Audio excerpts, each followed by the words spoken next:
Hello నేను CS రావు. Dubai వేదికగా champions trophy జరుగుతోంది. న్యూజిలాండ్ భారత్ క్రికెట్ జట్లు తలపడుతున్నాయి. ఇక్కడ రోహిత్ శర్మ, విరాట్ కోహ్లీ మీద ఎక్కువగా ఆశలు పెట్టుకున్నారు. నలుగురు స్పిన్నర్స్ని ఇప్పుడు దింపుతుంది భారత క్రికెట్ టీం. అంతే బలంగా న్యూజిలాండ్ టీం కూడా ఉంది. న్యూజిలాండ్ టీము ఈ లీగ్లో ఒకసారి ఓడిపోయినప్పటికీ భారతదేశం క్రికెట్ జట్టు మీద, కానీ పట్టుదల, చివరి వరకు పోరాటేటువంటి తత్వం న్యూజిలాండ్ టీంకి ఉంది. ఇప్పటి వరకు ఇండియా టీం ఛాంపియన్స్ ట్రోఫీలో ఓడిపోలేదు. అత్యంత విశ్వాసంతో, తొనికిసలాటేటువంటి విశ్వాసంతో ఫైనల్కి రెడీ అయింది. ఈ రెండు జట్ల మధ్య జరిగేటువంటి క్రికెట్ పోరు కోసం ప్రపంచవ్యాప్తంగా ఉండేటువంటి క్రికెట్ అభిమానులు చూస్తూ ఉన్నారు. ఇదంతా ఒక ఎత్తు అయితే, బుకీలు, పంట్లర్లు పెద్ద ఎత్తున బెట్టింగ్లకి ఏర్పాట్లు చేసుకున్నారు. చివరికి ఆన్లైన్ ద్వారా కూడా బెట్టింగ్లు కాసుకునేటువంటి వెసులుబాట్లను కల్పించారు. బుకీలు పెద్ద ఎత్తున బెట్టింగ్లు కాసేటువంటి వాళ్ళకి వలవేసే దగ్గరలో ఉంచారు, అందుబాటులో ఉంచారు. బెట్టింగ్లు ఎలా కాసుకోవాలి అని సుమారుగా ఈ మ్యాచ్కి దాదాపు 30,000 కోట్లకు పైగా ఒక భారతదేశంలోనే ఉండేటువంటి క్రికెట్ అభిమానులే బెట్టింగ్లు కట్టుకున్నారనేటువంటి అభిప్రాయం ఉంది. ఈవెన్ ఆన్లైన్లో కళ్ళకెదురుగా కనిపిస్తున్నా కానీ ఈ బెట్టింగ్లను అడ్డుకునేటువంటి ప్రయత్నం చేయలేకపోతూ ఉన్నారు పోలీసులు. నిఘా వ్యవస్థలు కూడా చేతులు ఎత్తేసాయి. ఆ స్థాయిలో బెట్టింగ్ జరుగుతోంది. మరి ఎందుకు ఈ మ్యాచ్కి అంత ప్రాధాన్యత అంటే, ఇప్పుడు ఛాంపియన్స్ ట్రోఫీని ఇండియా గెలుచుకోబోతుందా, న్యూజిలాండ్ గెలుచుకోబోతుందా అనేటువంటి ఒక చర్చ ఏ ఇద్దరు ఇండియన్స్ కలిసినప్పటికీ కూడా సాగుతోంది. దీనికి కారణం ఏంటంటే, ప్రపంచవ్యాప్తంగా ఏ దేశంలో లేనటువంటి క్రికెట్ అభిమానులు భారతదేశంలో ఉన్నారు. క్రికెట్ గురించి మాట్లాడినటువంటి వాళ్ళు చాలా తక్కువ భారతదేశంలో. క్రికెట్ గురించి తెలియకపోతే వాళ్ళని అదొక రకంగా చూసేటువంటి పరిస్థితి భారతదేశంలో ఉంది. అంటే ఆ స్థాయిలో క్రికెట్ అనేటువంటి వ్యసనం భారతీయులకు పట్టుకుంది. అది కాస్త ఇప్పుడు బెట్టింగ్ రూపంలోకి వెళ్ళిపోయింది. బెట్టింగ్లు కాసుకునేటువంటి స్థాయికి వెళ్ళిపోయింది. మరి ఇప్పుడు జట్టు బలాబలాలు, వాళ్ళ యొక్క అదృష్ట గ్రహాలు, వీటన్నిటిని బేరీజ్ వేసుకుంటూ బెట్టింగ్లకు దిగుతున్నారు. ఇక వేణుస్వామి గారు లాంటి వాళ్ళు ఇలాంటి అవకాశాన్ని సద్వినియోగం చేసుకుంటారు కదా. గతంలో కూడా మనం చూసాం.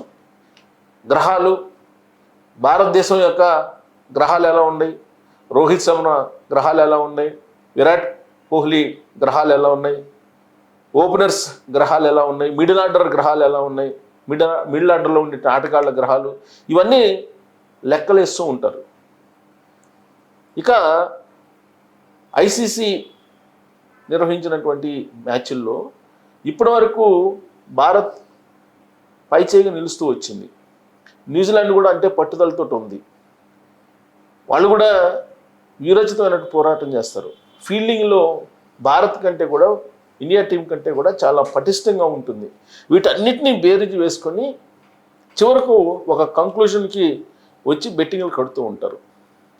అందుకే వివిధ పోర్టల్స్లో, వివిధ ఛానల్స్లో, వివిధ పత్రికల్లో, వివిధ ఆన్లైన్ ఎడిషన్స్లో రివ్యూలు చాలా వచ్చాయి. బ్రీఫ్గా ఇచ్చినటువంటి ఒక రివ్యూ నేను మీకు వినిపిస్తాను. మీరు కూడా ఒక అభిప్రాయానికి రావచ్చు. ఇండియా టీం ఫైనల్లో గెలుస్తుందా, ఈ ఛాంపియన్స్ ట్రోఫీని కైవసం చేసుకుంటుందా, లేదంటే న్యూజిలాండ్కి జారు విడుస్తుందా అనే దాని మీద మీరు ఒక ఒపీనియన్కి రావచ్చు. మీకు ఒక రివ్యూ నేను చూపిస్తాను, చదివి కూడా అనిపిస్తాను. ఆ రివ్యూ చూసిన తర్వాత మీరు ఒక ఒపీనియన్కి రావచ్చు. ఇక్కడ నేను రివ్యూలో కొంచెం ఇది బ్రీఫ్గా కనిపించింది, అందుకే మీకు ఇది చూపించేటువంటి ప్రయత్నం చేస్తున్నాను. ఛాంపియన్ నువ్వా నేనా, నేడు ఛాంపియన్స్ ట్రోఫీ ఫైనల్ భారత్తో న్యూజిలాండ్ డి జోరు మీద ఉన్న ఇరు జట్లు. మధ్యాహ్నం 2:30 గంటల నుంచి స్టార్ స్పోర్ట్స్, జియో హాట్స్టార్లలో ప్రత్యక్ష ప్రసారం. పుష్కర కాలం క్రితం అంటే 12 సంవత్సరాల క్రితం భారత జట్టు 5 మ్యాచ్ల్లో వరుసగా విజయాలు సాధించి అజేయంగా ఛాంపియన్స్ ట్రోఫీ టైటిల్ను సొంతం చేసుకుంది. నాటి జట్టులో ఆడిన రోహిత్, కోహ్లీ, జడేజా ప్రస్తుతం టీంలోనూ భాగంగా ఉన్నారు. ఇదొక అసెట్ ఇండియా టీంకి. ఇప్పుడు కూడా టీమిండియా దాదాపు అదే తరహా ఫామ్తో ప్రత్యర్థులపై పైచేయి సాధిస్తూ వచ్చింది. మరో మ్యాచ్లో ఇదే జోరు కొనసాగిస్తే ఏడాది వ్యవధిలో 2వ ఐసీసీ టైటిల్ భారత్ ఖాతాలో చేరుతుంది. ఇది ఒక రికార్డ్ అవుతుంది అనమాట. ఒకే ఏడాదిలో 2 ఐసీసీ టైటిల్స్ భారత్ ఖాతాలోకి రావడం అనేది. ఇక భారత్ 3వ ఛాంపియన్స్ ట్రోఫీ టైటిల్ వేటలో ఇప్పుడు న్యూజిలాండ్ అడ్డుగా ఉంది. లీగ్ స్థాయిలో ఎలా ఆడినా మన టీంపై ఐసీసీ నాకౌట్ మ్యాచ్ల్లో కివీస్దే పై చేయిగా ఉంది. పట్టుదలతో చివరి వరకు పోరాటం, అంచనాలకు మించి రాణించడంలో ఆ జట్టుకు ఎంతో పేరుంది, అంటే న్యూజిలాండ్కి. వారం రోజుల క్రితం భారత్ చేతిలో ఓడినా ఆ మ్యాచ్తో దీనికి పోలిక లేదు. ఆ మ్యాచ్ పరాజయం నుంచి పాఠాలు నేర్చుకుంటూ అసలు పోరులో సత్తా చాటగలదు న్యూజిలాండ్ గురించి. సో ఛాంపియన్స్ ట్రోఫీలో పలు ఆసక్తికర సమరాల తర్వాత అసలైన ఆఖరి పోరుకు రంగం సిద్ధమైంది. టోర్నీలో ఆద్యంతం ఆధిపత్యం కనబర్చిన టీమిండియా ఒకవైపు, నిలకడగా రాణించిన కివీస్ మరోవైపు తుది సమరం కోసం రంగంలో నిలిచాయి. ప్రపంచ క్రికెట్ అభిమానులంతా ఎదురు చూస్తున్న ఐసీసీ ఛాంపియన్స్ ట్రోఫీ ఫైనల్ మ్యాచ్లో నేడు న్యూజిలాండ్తో భారత్ తలపడుతుంది. 2017లో చివరిసారిగా జరిగిన ఈ టోర్నీలో రన్నరప్గా నిలిచినటువంటి భారత్ అంతకుముందు 2 సార్లు టైటిల్ సాధించింది. అయితే 2017లో మాత్రం రన్నరప్గా నిలిచింది. 2000లో ఛాంపియన్స్ ట్రోఫీని గెలిచిన కివీస్ ఖాతాలో వన్డేల్లో ఏకైక ఐసీసీ టోర్నీ ఉంది. కేవలం ఒకటే ఉంది ఐసీసీ టోర్నీకి సంబంధించినటువంటి ట్రోఫీ, ఛాంపియన్స్ ట్రోఫీ కివీస్ ఖాతాలో. భారత్ తమ బలమైనటువంటి బ్యాటింగ్తో పాటు స్పిన్పై ఆధారపడుతుండగా పరిస్థితులకు తగినట్లు స్పందించే తమ ఆల్రౌండర్ నైపుణ్యాన్ని కివీస్ నమ్ముకుంది. చివరకు ఎవరిది పై చేయి అవుతుందో ఆసక్తికరం. సో ఇక్కడ గెలుపటంతో పాటు మరో కీలక అంశం ఈ మ్యాచ్కి సంబంధించి చర్చ వస్తుంది. సుదీర్ఘ కాలంగా భారత జట్టు మూలస్తంభాలుగా అద్భుత విజయాలు అందించిన రోహిత్ శర్మ, విరాట్ కోహ్లీ ఈ మ్యాచ్తో తమ వన్డే కెరీర్ను ముగిస్తారా, T20 వరల్డ్ కప్ తరహాలో ఘనంగా ఆటను ముగిస్తారా అనేది చూడాలి. మరోవైపు కివీస్ కూడా తమ స్టార్ విలియమ్సన్కు ఒక్క ఐసీసీ వన్డే టోర్నీతోనైనా వీడ్కోలు పలకాలని పట్టుదలగా ఉంది. ఈ ముగ్గురు హైలైట్గా నిలుస్తున్నారు ఈసారి. సో మార్పులు లేకుండా టోర్నీలో భారత్ ప్రదర్శన చూస్తే తుది జట్టులో ఎలాంటి మార్పులకు అవకాశం లేదు. ఆటగాళ్ళంతా చక్కటి ఫామ్లో ఉన్నారు. ఓపెనర్గా గిల్ కీలకం కానుండగా మిడిల్ ఆర్డర్లో అయ్యర్, రాహుల్ జట్టు భారం మోస్తారు. సో అయ్యరు, రాహుల్ మిడిల్ ఆర్డర్లో ఉన్నారు. ఓపెనర్గా గిల్, వీళ్ళు మంచి ఫామ్లో ఉన్నారు. రాహుల్ బ్యాటింగ్ దూకుడు సెమీఫైనల్లో కనిపించింది కాబట్టి అతని ఫామ్పై కూడా ఆందోళన పోయింది. వన్డే వరల్డ్ కప్ సెమీస్లో కివీస్పై సెంచరీ చేసినప్పటి నుంచి ఆ జట్టుపై అయ్యర్ మన బెస్ట్ బ్యాటర్. న్యూజిలాండ్ అనగానే అయ్యర్ బాగా కొడతాడనేటువంటిది ఒక ఒపీనియన్ ఉంది. వరుసగా అన్ని మ్యాచ్ల్లో అతను చెలరేగిపోయారు. స్టార్ బ్యాటర్ కోహ్లీ గురించి కొత్తగా చెప్పాల్సిన అవసరం లేదు. ఈ టోర్నీలో కోహ్లీ 4 ఇన్నింగ్స్లో కలిపి 217 పరుగులు సాధించాడు. అతని స్థాయి ఇన్నింగ్స్ మరొకటి వస్తే చాలు భారత్కు తిరుగుండదు. అన్ని ఫార్మాట్లలో కలిపి తాను ఆడిన ఐసీసీ టోర్నీ ఫైనల్స్లో 10 ఇన్నింగ్స్లలో కోహ్లీ 3 అర్ధ సెంచరీలు చేశారు. దీనిని మరింత మెరుగుపరుచుకునే అవకాశం అతని ముందుంది. అయితే ఇప్పుడు భారత జట్టుకు సంబంధించి రోహిత్ బ్యాటింగే కాస్త ఆందోళన కలిగిస్తుంది. ఎందుకంటే ఈ టోర్నీలో ఆడిన అన్ని మ్యాచ్ల్లో అతను విఫలమయ్యాడు. దూకుడుగా 20-30 పరుగులు చేసి పవర్ ప్లేలోనే నిష్క్రమిస్తుండడం జట్టుకు ఇబ్బందిగా మారుతుంది. దీనిని అధిగమించి రోహిత్ భారీ స్కోర్ చేయాలని అభిమానులు ఆశిస్తున్నారు. 10 ఐసీసీ టోర్నీ ఫైనల్ ఇన్నింగ్స్లలో రోహిత్ ఒక్క అర్ధ సెంచరీ కూడా చేయలేదు. సో రోహిత్ మీదే కొంత డౌట్స్ ఉన్నాయన్నమాట బెట్టింగ్ రాయుళ్లకు.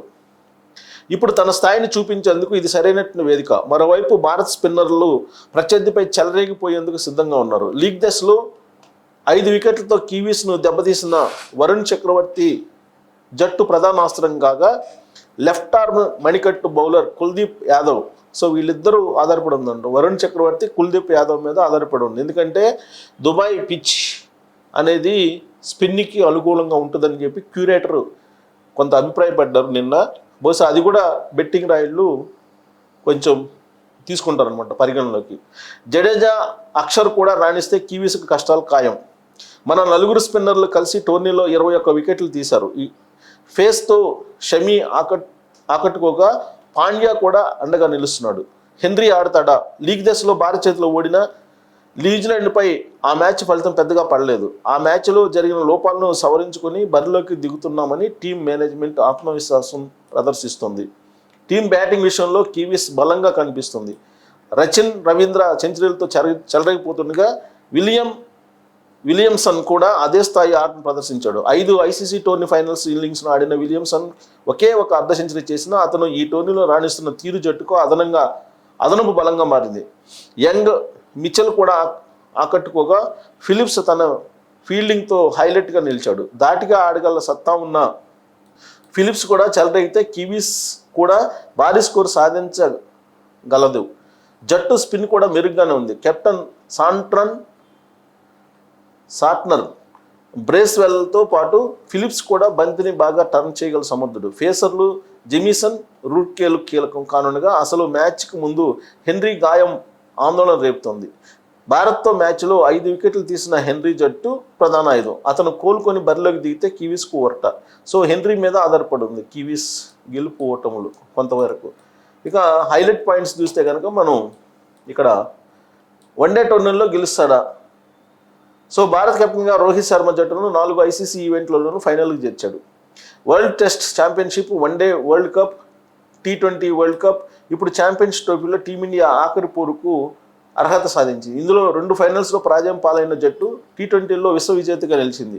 ఇప్పుడు ధోని తర్వాత 2 ఐసీసీ టైటిల్స్ సాధించిన భారత సారథిగా నిలిచేందుకు అతను అడుగు దూరంలో ఉన్నాడు. ఇది ఒక రికార్డ్ అనమాట. ఇప్పుడు కనుక గెలిస్తే దీనిని అతను అందుకుంటాడా అనేది ఇప్పుడు జరిగే ఫైనల్ పోర్లో తేలనుంది. 2013లో ఛాంపియన్స్ ట్రోఫీలో ఓపెనర్గా బరిలోకి దిగిన రోహిత్ తన బ్యాటింగ్తో జట్టు విజయంలో కీలక పాత్ర పోషించాడు. సో ఆఖరి మ్యాచ్ కోహ్లీకి రోహిత్లకి అనేది. కోహ్లీ రోహిత్ల భవిష్యత్తు ఈ మ్యాచ్తో తేలనుంది. అంతటా చర్చ వినిపిస్తుంది. 2027 వన్డే వరల్డ్ కప్ సన్నాహకాలలో భాగంగా జట్టును సిద్ధం చేసేందుకు వీరు తప్పుకుంటారని అనుకుంటున్నా దీనిపై ఇప్పుడు స్పష్టత రాకపోవచ్చు. నిజానికి వీరి స్థాయి ఆటను బట్టి చూస్తే ఇప్పటికిప్పుడు తప్పుకోవాల్సిన అవసరం లేదు. ముఖ్యంగా కోహ్లీ అయితే చెలరేగిపోతున్నాడు. అతని ఫిట్నెస్కి కూడా డోకా లేదు. అయితే స్టీవ్ స్మిత్ తరహాలోనే తానే స్వయంగా దూరం అవుతాడా అనేది చెప్పలేం. మరోవైపు రోహిత్ పైనే అందరి దృష్టి ఉంది. ఇప్పటికీ T20ల నుంచి తప్పుకున్న రోహిత్ సిడ్నీ టెస్టుకు దూరమైన దానిపై కూడా సందేహాలు రేపాడు. ఇక మిగిలిన ఫార్మేట్ వన్డేల్లో మాత్రమే. అయితే నిజంగా కొనసాగే ఆలోచన లేకపోయినా ఈ మ్యాచ్ ముఖ్యంగానే అధికారికంగా రిటైర్మెంట్పై ఎలాంటి ప్రకటన రాకపోవచ్చని వినిపిస్తుంది. ఇక భారీగా బెట్టింగ్ ఫైనల్ పై జోరుగా బెట్టింగ్ సాగుతుంది. ఈ మొత్తం సుమారు 5,000 కోట్ల వరకు ఉండొచ్చని తెలుస్తుంది. దీని వెనుక పెద్ద మాఫియా సామ్రాజ్యం కూడా ఉన్నట్లు పోలీసులు చెబుతున్నారు. ఆసీస్తో సెమీస్ మ్యాచ్పై పెద్ద స్థాయిలో బెట్టింగ్లు చేసిన 5గురిని పోలీసులు అరెస్ట్ చేశారు. సో ఇక్కడ చూడండి, 2000లో భారత్ న్యూజిలాండ్ మధ్య 2000 ఐసీసీ ఛాంపియన్స్ ట్రోఫీ ఫైనల్ జరిగింది. ఈ మ్యాచ్లో కివీస్ 4 వికెట్ల తేడాతో నెగ్గి టైటిల్ సొంతం చేస్తారు 2000లో. సో ఆ సంతోషం మరి ఇంకా మిగులుతుందా వాళ్ళకి అని అంటే ఫైనల్లో తేలిపోతుంది. సో కాబట్టి ఇది ఇంటర్నేషనల్ గేము. మనం బుకీలు చాలా అంశాలని పరిగణలో తీసుకుని బెట్లు కాడుతుంటారు. కానీ ఇంటర్నేషనల్ మాఫియా అనేది ప్రతి మ్యాచ్లో ఫైనల్లో ప్రధానంగా ఉంటుంది. ఆ ఇంటర్నేషనల్ మాఫియా ఖచ్చితంగా ఈ బెట్టింగ్ రాయల్ని ముంచేస్తుంది. యాక్చువల్గా వాళ్ళకి ముందే తెలుసు ఎవరు గెలిచే అవకాశం ఉందనేది ఆ బెట్టింగ్ రాయళ్ళు. నాకు కొంతమంది చెప్తున్న దాని ప్రకారం ఏంటంటే ఇంటర్నేషనల్గా ఉండేటువంటి బెట్టింగ్ మాఫియా భారత్ వైపే మొగ్గు చూపుతున్నట్టు తెలుస్తుంది. కొంతమంది నాకు ఫోన్లు చేసినటువంటి కొంతమంది ఉన్నారు. సో వాళ్ళు ఇస్తున్నట్టు ఇన్ఫర్మేషన్ ప్రకారం భారత్ వైపే ఎక్కువ మంది బెట్టింగ్లు కాస్తున్నారని చెప్పి. మరి మీ ఆప్షన్ ఏంటి అనేది తెలియజేయచ్చు. Thank you.